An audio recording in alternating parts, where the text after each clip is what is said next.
Hey everybody, I'd like to welcome you to the second tutorial video. Last week we looked at characters and animals and basic drawing using what we called the Marvel method. That was just combining different circles and shapes, ovals, in order to build your skeleton for your characters. We also talked a little bit about using design features, attributes to your characters such as clothing, the differences between maybe a character that is elderly character versus a younger character, and then also using the Marvel method to draw various animals and things of that nature. This week we're going to be continuing on building on this concept with setting.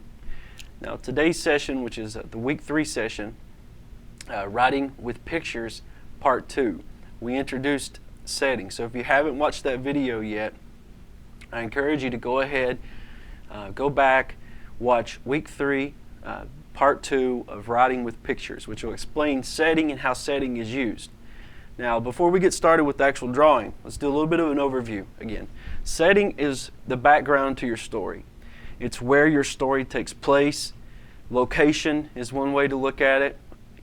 Setting can vary from a very broad range, such as desert, space, under the sea, in a house, that kind of thing. Or you can narrow that down into more specific settings, such as in a bedroom of a home, on the moon that's in space, right?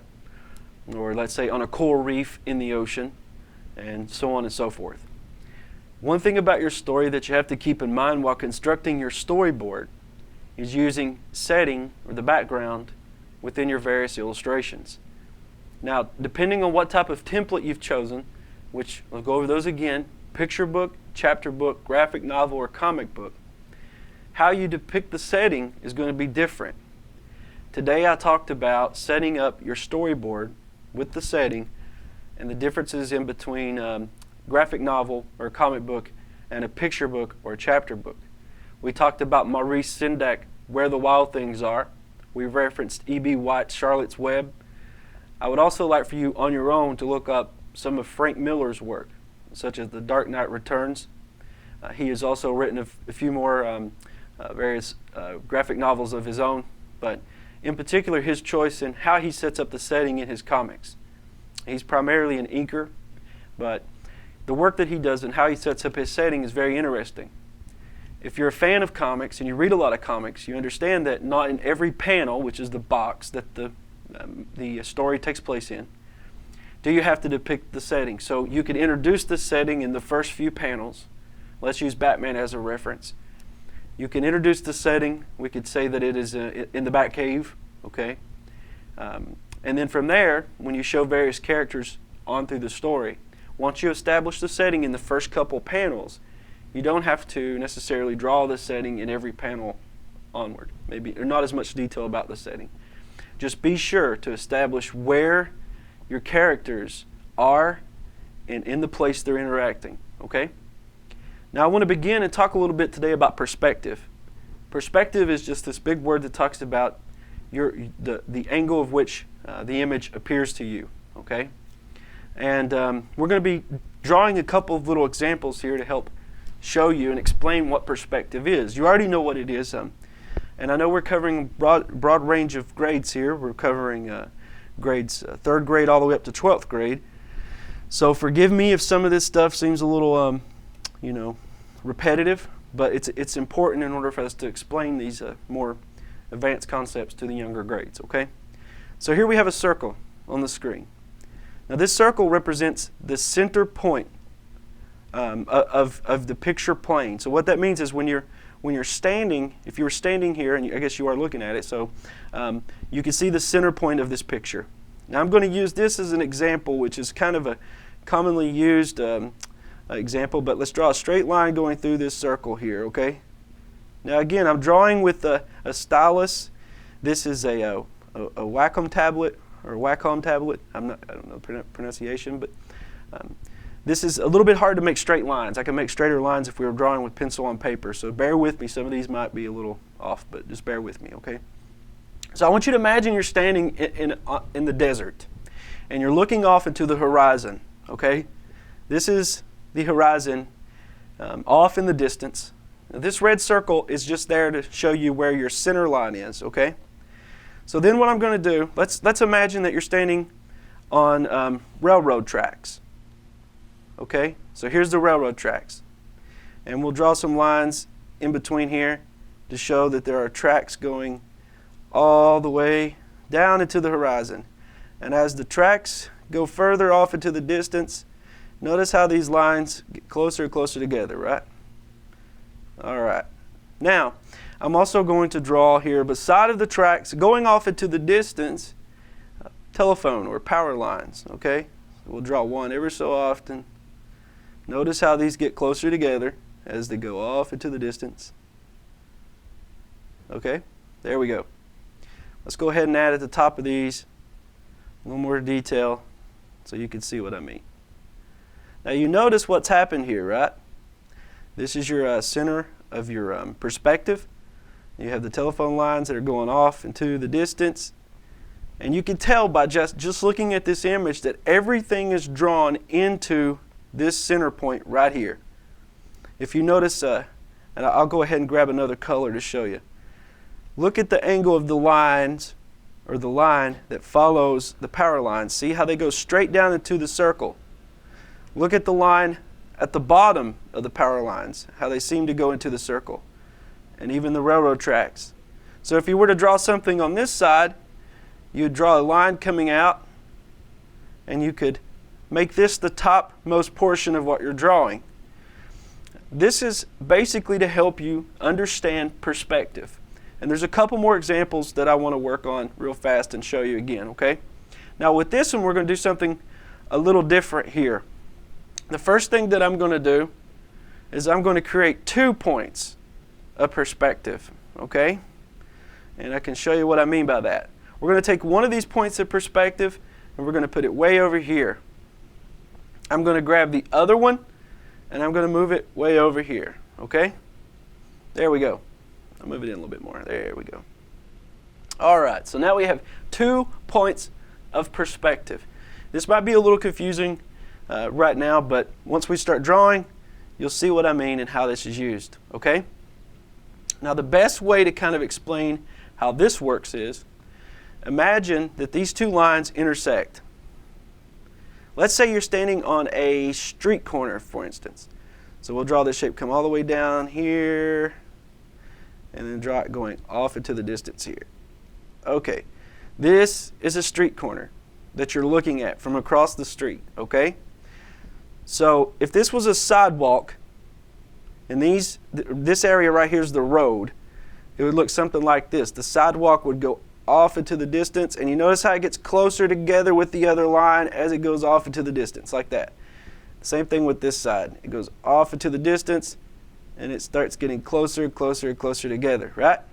Okay, let's put a building here to kind of help explain this a little bit more. We'll draw a straight line coming straight down. Now this is the corner of the building facing you, right here. All right.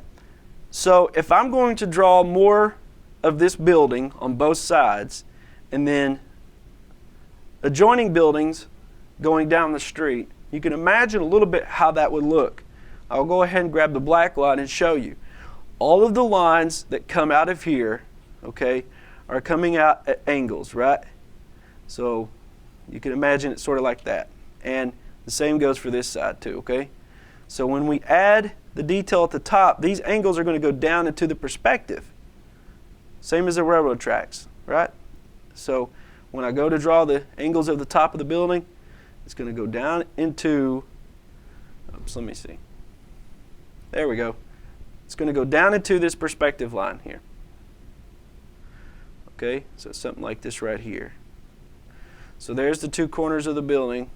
We can add the lines coming straight down. We can add another building coming out here. And you notice how we're following this line all the time. Okay, you have another building there. This could be a little bit of a taller building maybe. This would actually go down into the, like this. So, and you can see how this is set up. What this does is it breaks up what we call the picture plane. Okay, and the picture plane is all of the visible image on the surface of whatever it is you're looking at. So if you're looking at a chapter book or a picture book, the picture plane is the image itself. The perspective is dealing with angles. And the reason this is important has to deal with breaking up what's a little bit of the, I guess to make it more lively and entertaining to read, to look at. I used the example earlier today. Let's say your setting of your story takes place inside of a school. Let's say inside of a classroom, okay? On every single page of your book, you're drawing the same classroom. You could imagine how incredibly boring it would be to show the same angle or the same perspective over and over and over again. Think of the movies. Think of your favorite animated movie or film, okay? Whenever the director of photography chooses to place the camera angle or perspective, they do that very deliberately. They make those decisions taking into account how it'll appear and what perspective it will give the viewer. Sometimes, if you notice in film, the angle of the camera or the perspective may be the top of a corner of a room looking down. It may be at the bottom on the floor looking up. It may start off very wide range shot showing an entire neighborhood, then zooming in to only one home, okay? Now we're a little bit limited with sequential art, printed sequential art, because we don't have all these frames going at 2460 per second. We have one frame pretty much per page. So try to use a lot of creativity with your perspective on every page, especially if your setting takes place in the same location on every page, okay? I'm going to give another example real fast of perspective. We're going to go ahead and get rid of what we've done here. I'm going to get rid of one of these red dots. I want you to kind of guess with this one, where does the perspective happen here, okay? All right, so let's start out. What I'm going to do is I'm going to draw a line going in to the center somewhere here. You can almost imagine now where the perspective or where the center of this perspective is going to be. It may throw you off a little bit though. Hopefully not. Going up this way and going up that way, right? Okay, so this is a hallway. So at the end of this hallway we can add a door maybe here, right? We'll cap this off with the sides. Now let's go ahead and add lines going up that represent other doors. Maybe this is a hotel or something of the like, okay? Now the lines, see how crooked that is? So just bear with me on that. Now the top of the door here, if I were to draw the line going down like this, you see how odd that looks? That does not work at all, does it? Okay? So these top lines and these bottom lines all come out from a center point. So you can imagine if this was our center point, and it is right here, you've got these lines that are going to be coming out from here going in all different angles, okay? All around. So if you're drawing a line up here that's close to this, it will not be the same angle as this, but it'll be pretty close. So it might be up like that right there and then down again. Okay, same over here. So you see how these lines are following how the lines come out of the center point here, isn't it? And this might be a little complex for some of you. It's okay. Basically, if you just always remember to take into account how your angle affects what you're seeing, you'll be okay. So here we have a hallway, just a general shape. All right. We'll go ahead and get rid of this, and what we'll do now is we're going to go on into using your setting in different examples. Now with this example here, I'm going to use what's called interior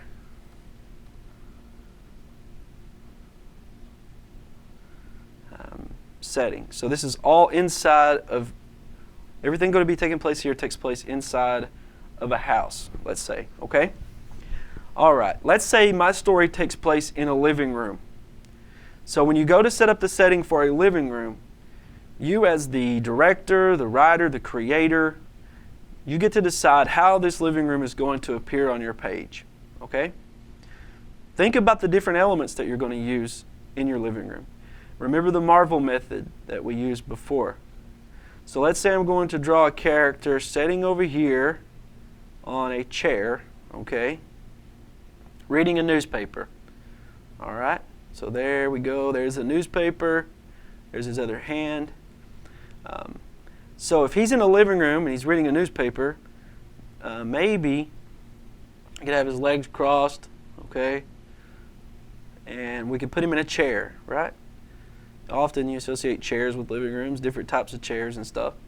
I'm not going to put a lot of detail in these drawings so that you can get an idea. It's more about the setting. So let's put him in a chair. Now look at the angle at the bottom of the chair. You see where the angle went off to? It's going this way. All right? Okay, so we'll finish out the chair here, bring it around the back, something like this right here. Okay? So this line is important because once you've drawn one line that shows where the perspective is, you have to kind of match everything up along those lines, okay? So over here I'm going to draw another chair, and we'll make this one come out like this. Draw the sofa here, that's in the cushion, the back of the chair, coming down. Now where do you think the lines will be here? It's kind of important just to remember where your perspective is with every single part of your setting, okay? All right, so see the angles here, how they're kind of off a little bit. So what I'll do is I'll go back and kind of change that around a little bit. When you're off on your angles, it really affects everything with the picture, and that's a great example right there. So if adjust these up just a little bit more, make it look a little better. There we go. Okay. So what we'll draw then, we'll draw a table maybe. It's over here on the side. All right. So let's go ahead and add a table in here. Think about all the different things you can add to your setting. It's completely up to you. It could be limitless as to all the different things you place in your setting. But try to think of things that match up to what the setting is. If it's a living room, you may have things like tables, chairs, stuff like that. If you were to draw, let's say a little kiddie pool or swimming pool in the middle of the living room, it might be a little weird, unless it's part of your story. But all right, so in the background here, then we can also add a wall and maybe a divider going into the other part of the house here, right? And then a hallway running behind here, and a door leading into the kitchen area maybe. In the kitchen area we may have where the sink is here, right? The cabinets coming down, another line in the back, and maybe a wall here. So as you can see, perspective can really go deep into a picture, and you can even change perspective as you go along, okay? All right. Another example here for you. This is going to be a kitchen scene. Now I've noticed a lot of students, what happens is when you start to draw tables or any type of structures or parts to your drawing, I noticed that a lot of you will draw something like this right here basically. Your table will be, say like here's my table, here's a flower pot on my table, okay, and here's the wall behind my table. Okay, and then here's a stove in the corner, right? Okay, stove with the door, that kind of thing. Here's a countertop, here's cabinets, here's a window, and this is fine. This is a kitchen, I guess, if you were to imagine it so. But what I want you to do is kind of take another look at this and try to look at it in a different way, okay? All right, so we'll go ahead and get rid of what we've done here. We'll start fresh, okay? All right. I'm going to draw a setting for a kitchen, and I want you to kind of see what I'm doing here and see how different it looks from the other setting, okay? So here I have the top of my table. Now, the legs of my table, I want to see a little bit of the top of this table here, okay? So I'm going to draw the top of the table coming across here. All right, now since I've shown the top of this table, that means that the legs below are not going to be equal length. So you can see the top of that table. That means this table is at an angle. So the leg of the table might be just this long in the back, okay? And only this long on this side too. You see what I mean? Because you're looking at it from a different angle. Same thing goes for maybe the pot in the top of the table. So you have a bowl here or a pot, okay? You may have this line coming around back to show a little bit of the top of the pot here, and then your plant could be at the top of this, okay? All right, so let's go over here now. Let's do the stove. I'm going to draw my stove at a little bit of a different angle than what we did earlier, okay? Notice these lines again. See how they come farther apart as we grow out towards the viewer. We've got this angle on top of the table. We have to follow those same lines for your stove going inward, just like these have, okay? All right, so we'll draw the top of the stove here.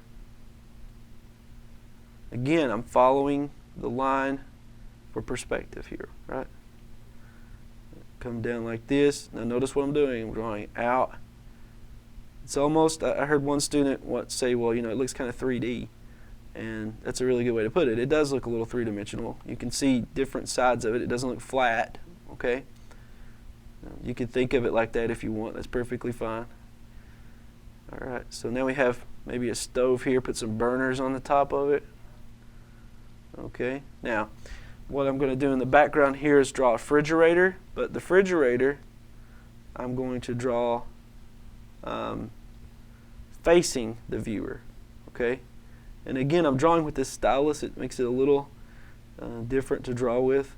I really like drawing with the stylus. I love this tablet I'm using. I wish I had one. But it is different than paper for sure, okay? All right, so now we have the bottom of the refrigerator. We'll run this over to about right here. Let's keep on going with it. That way we can move on and show you some more stuff. The window. Put some curtains on here maybe. So if this setting takes place in a kitchen, I'm adding things that you would typically see in a kitchen, right? And this is all part of building your story. You may say something as simple in your story as, you know, Alice walked down to have her cereal before school in the morning. All right, now with that, you don't mention the kitchen any, right? But whenever you start to draw your story and you put these details in, you want to add things like what you typically would see in a kitchen, right? So that's one example on how to create your kitchen using perspective. Okay, we're going to go ahead now and we're going to jump ahead and take a look at another example. Here what we're going to do, we're going to use what's known as exterior. And this is going to be kind of your general setting like we talked about earlier. You may have the moon and then you may also have a specific location like a crater on the moon. So for general location, we're going to be talking about pretty broad subject. So we'll do the moon first since we're talking about it. So I'm going to put a line down the page right here. And all this line is going to represent is the differences between, the two types of perspective we're going to use to create this picture. So there's our line, okay? All right, so let's grab our brush. We're going to go back over here. Now here's example A, we'll call it. And example B, right? Okay. For example A, I'm going to draw the moon surface and its craters kind of going like this, coming down. Okay, something like that. And then I'm going to go back and add craters and things to the moon.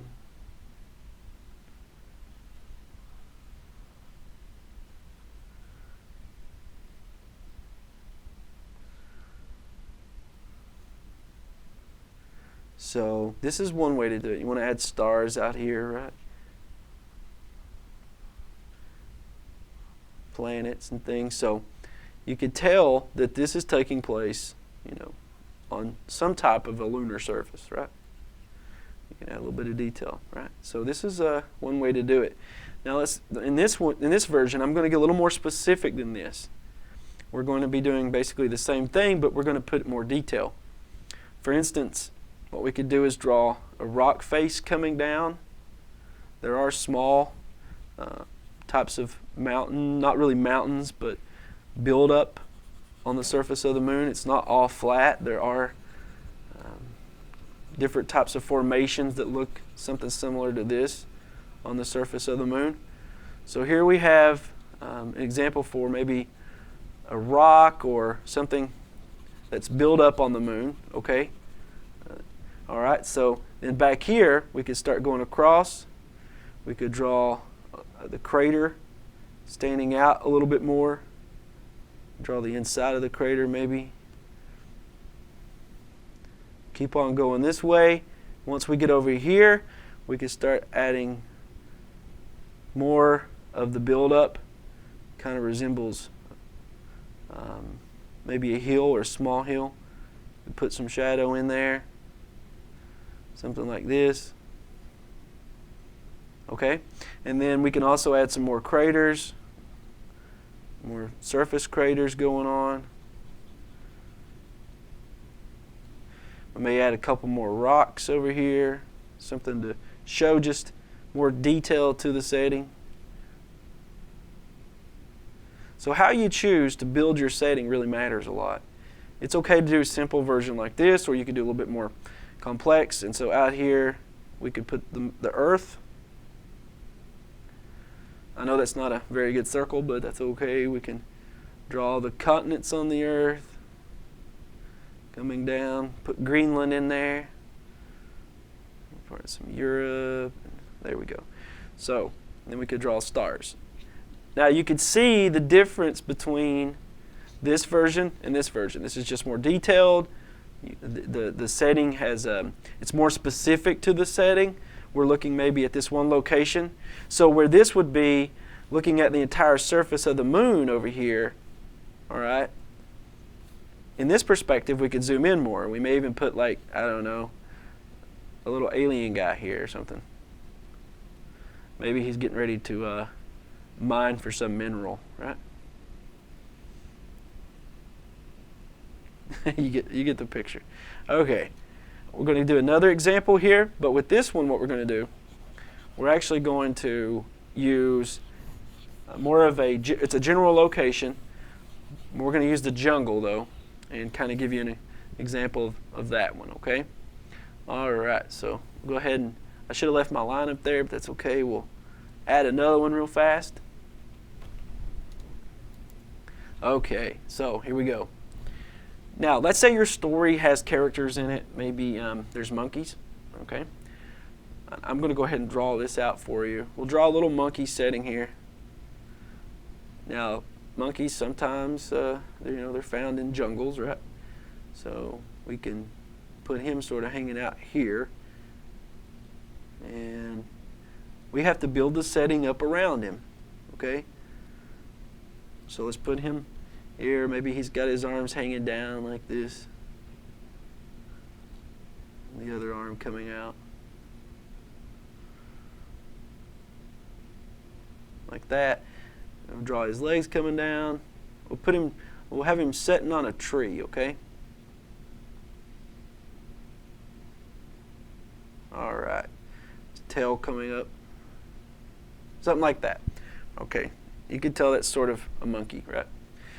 All right, so we could draw the tree limb coming out. Now, jungle settings have a lot of foliage or a lot of growth, green growth and things. We have ferns, trees, vines, flowers.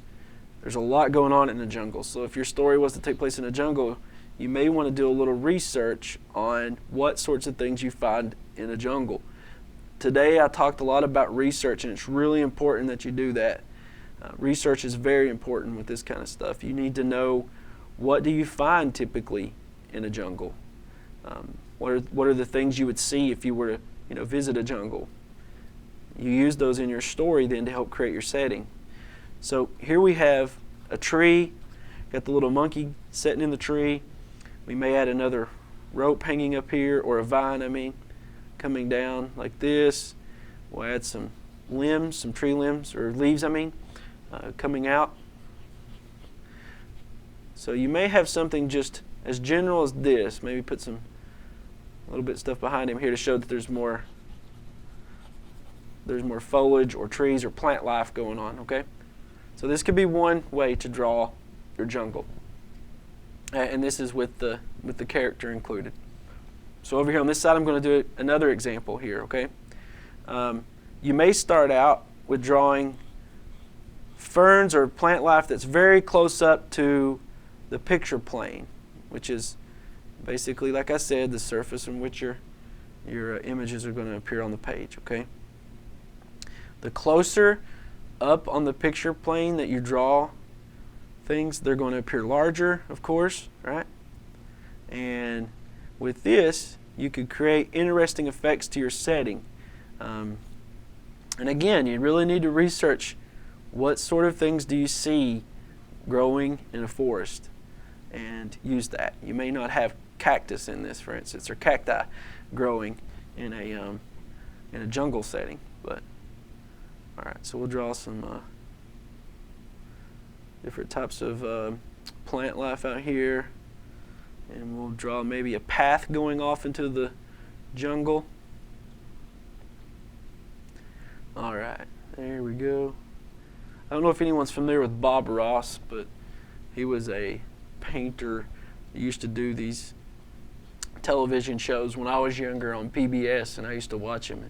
He had this really big beard, and he would always say things like, "Or draw a happy little tree." I don't know why he always called trees happy, but it's okay. So we're going to add a couple happy trees ourselves here. So here we have some more foliage or plant life, right? There's a lot of plant life in the jungle. So here's an example of maybe how you could do that. So we have the path coming down here. Okay, here's all the images. This is the front of your picture plane up close.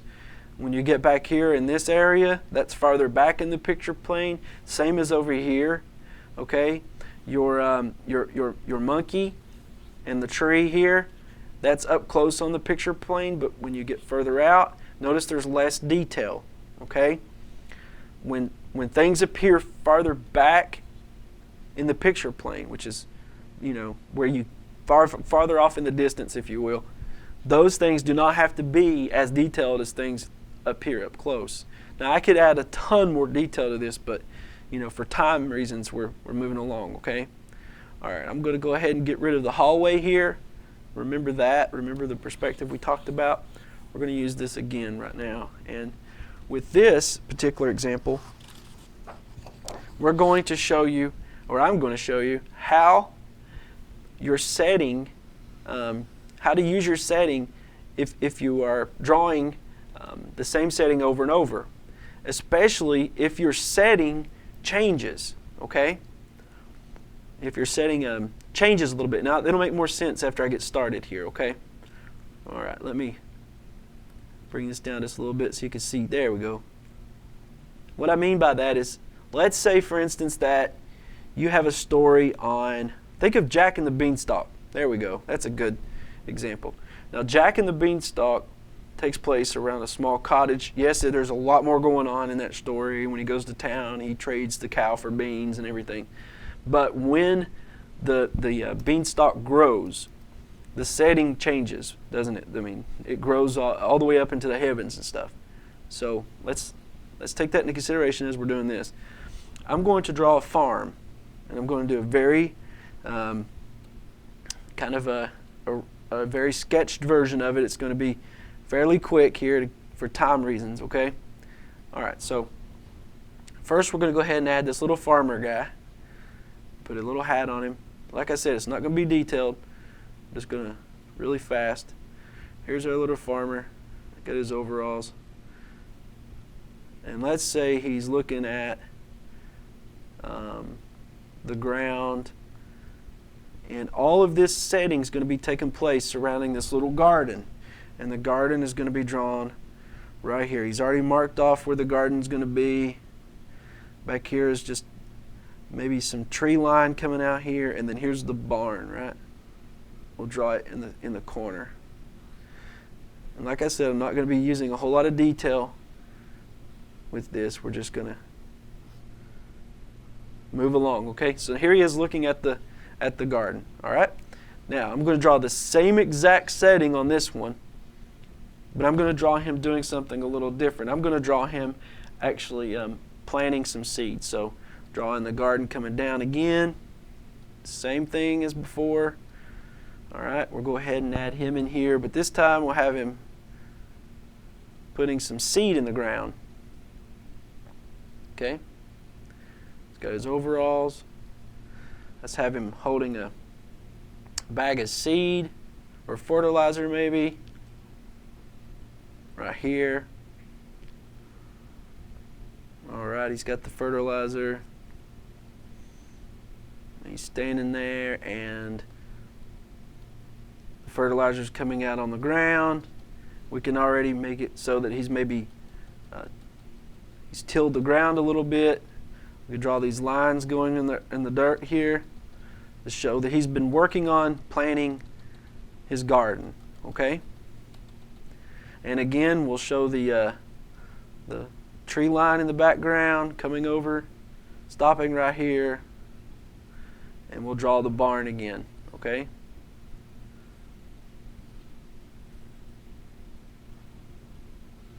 There we go.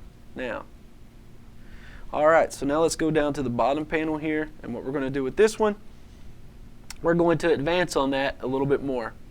We're going to draw the garden once again, stop about right there, and we're going to have him this time actually planting the seeds, because we had the fertilizer in the first one there. So with this one, let's have him actually planting the seeds, okay?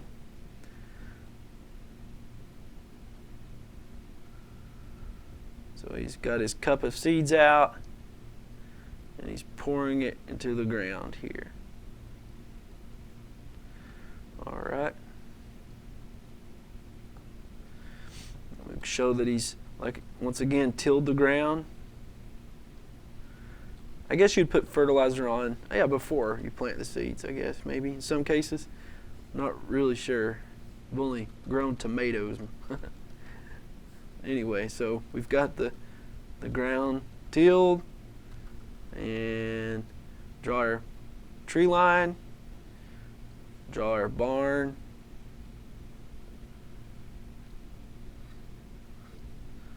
once again. All right, and in the last one, what we're going to do is we're going to draw our farmer, and we're going to draw him looking at his garden. He's happy. The garden has produced some vegetables. Okay, we could draw him over here with his hat and his bill of his hat here like this, his ears. Let's draw him smiling. He's happy. He's going to have some good food. There's his overalls again.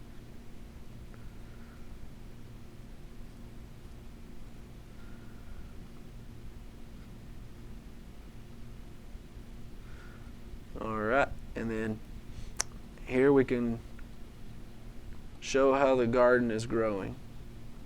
Now notice how simple my approach here is. I'm not adding a whole lot of detail.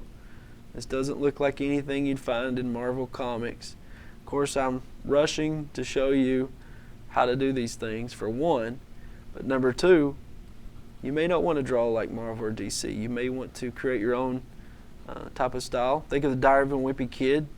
Those books do not look like anything you typically find in a Disney movie.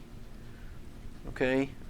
It's not about, like I said before and all along, it's not about your ability to draw like those really big, well-known companies and such, or artists from those companies, but it's about your ability to tell a story, okay? And combining pictures with words to do that. That's the goal, okay? So here we go. Now I want you to take a look at this with all of these together. You see how this looks? We have the farmer here looking at the ground. The setting doesn't change in any picture except for the garden, right? I mean, there's variations. That barn doesn't look exactly like the others, but you get the idea, though. The only thing that's changed in this picture has been the garden that is growing. So this is another way to use setting in your story, okay?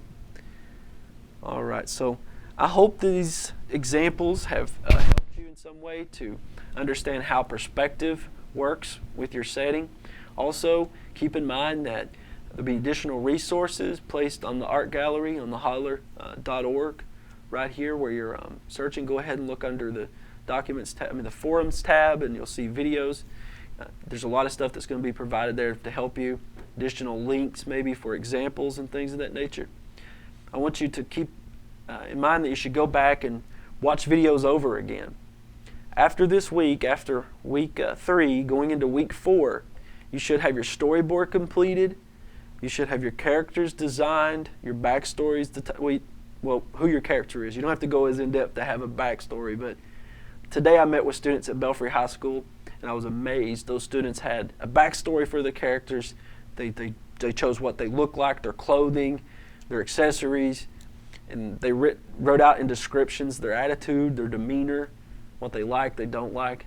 They had their antagonist, they had their hero, all these cool things. Really, really well thought out. And I know that there's a ton of students doing that out there. And I want you to share your work on the Holler right here. This is supposed to be a community. Now, this is groundbreaking in the sense that we're using the link to match up to 18 counties. There's a lot of students participating in this program.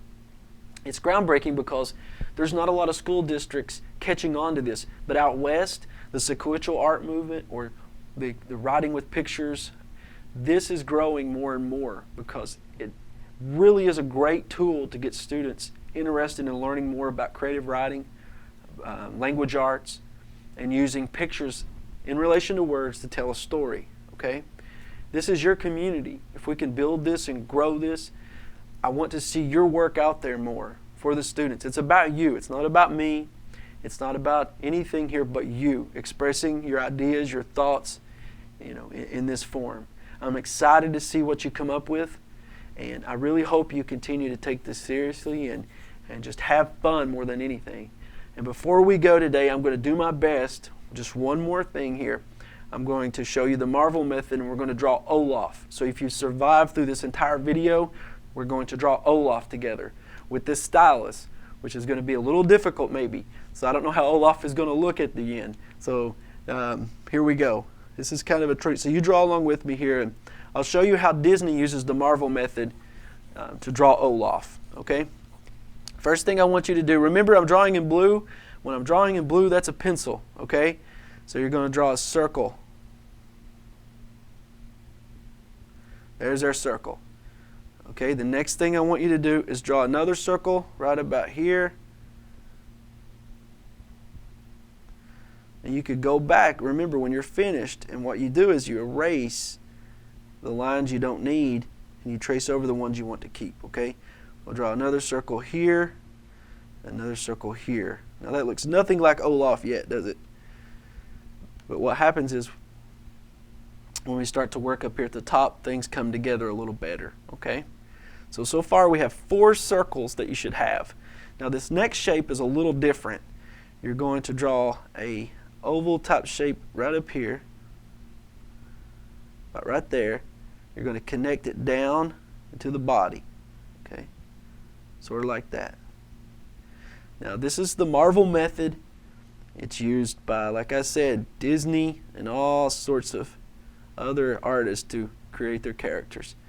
So go ahead and add this piece right here below the oval, and then you're going to draw the mouth in here. See how that works? There's his mouth. There's his tooth. It's going to go up and under. All right, so I'm going to zoom in just a little bit more, and we're going to work on his face here. So I probably should have drawn this a little larger for you, but that's okay. So up at the top here, we're going to draw this piece coming up like this, up to the top and then back down. Okay, Olaf's eyes are in the middle here, of course.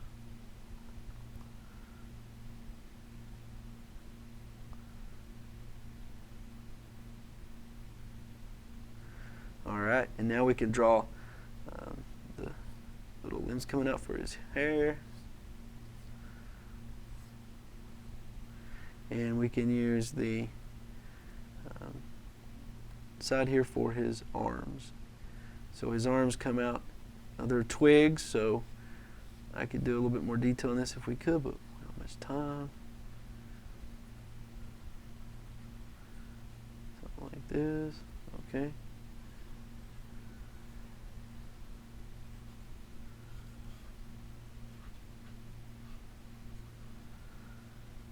All right. And we'll go ahead and color this in. So what I would do from here is go back with my pen and I would mark over the lines I wanted to keep, and I would get rid of the lines I didn't want to keep. Okay. So his nose would be about right here, something like that going out.